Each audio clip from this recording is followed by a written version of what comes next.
തിരിച്ചുവരവാണ്. കാരണം ഈ വർഷം എല്ലാവരുടെ ഒരു തിരിച്ചുവരവിന്റെ കാലമാണല്ലോ. അതുപോലെ ലാലേട്ടനെ പോലെ ദിലീപേട്ടനെ പുച്ഛിച്ച് തള്ളിയവർക്ക് എല്ലാവർക്കും ഇതൊരു തീർത്തും ഒരു മറുപടി തന്നെയാണ്.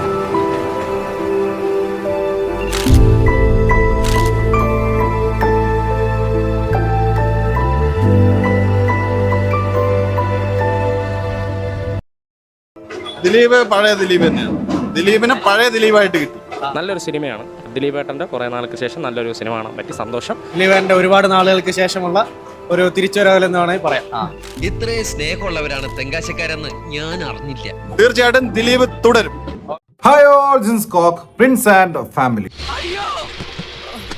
എന്റെ ഈശ്വര രാമാനുജൻ, ഇവനൂടി ഇവിടെ ഞാൻ എന്ത് ചെയ്യാൻ ഈ സിനിമയുടെ ആദ്യത്തെ സീനിൽ തന്നെ കാര്യം മനസ്സിലായി. എന്തോ കുറേ കളവന്മാരൊക്കെ വന്നിട്ട് വെറുപ്പിക്കല്. ഈ ദിലീപിന്റെ സിനിമകൾ മാത്രം കാണുന്ന എങ്ങനെ? ഈശ്വര, ഇതൊക്കെ എന്റെ തലയിലാവൂലോ. അതെങ്ങനെ നിന്റെ തലയിലാവണം? പിന്നെ നീ കയറിയേക്കോ. ജോണി ആന്റണി അദ്ദേഹത്തിന്റെ കഥാപാത്രവും അദ്ദേഹത്തിന്റെ ഇതിലെ പെർഫോമൻസ്, എന്റെ പൊന്നോ, കോമാളി കഥാപാത്രം. ദിലീപ് സിനിമ വരുമ്പം മാത്രം കാണുന്ന ചില ഈ കാലഹരണപ്പെട്ട കോമഡികളും പരിപാടികളും ഡയലോഗ്സും എന്താ ഇത്, അതിന്റെ ഏറും കളിയാണ് ഈ സിനിമയ്ക്കകത്ത്.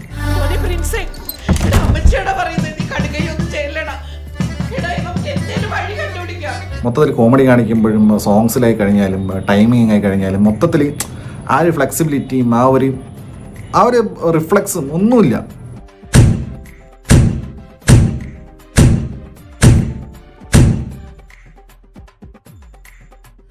എന്റെ കയ്യിൽ അവനെ കിട്ടിയേ ഞാൻ അവനെ അരിഞ്ഞ് മുളകിട്ട് അങ്ങനെ തിന്നിടോ. എനിക്ക് തോന്നുന്നത് ഇത്തരം പരിപാടികൾ, എനിക്ക് പേഴ്സണലി എങ്ങനെ തോന്നുന്നത്, ഇദ്ദേഹം ഇനി ഇങ്ങനത്തെ സാധനങ്ങൾ ചെയ്യേണ്ട കാര്യമുണ്ടോ?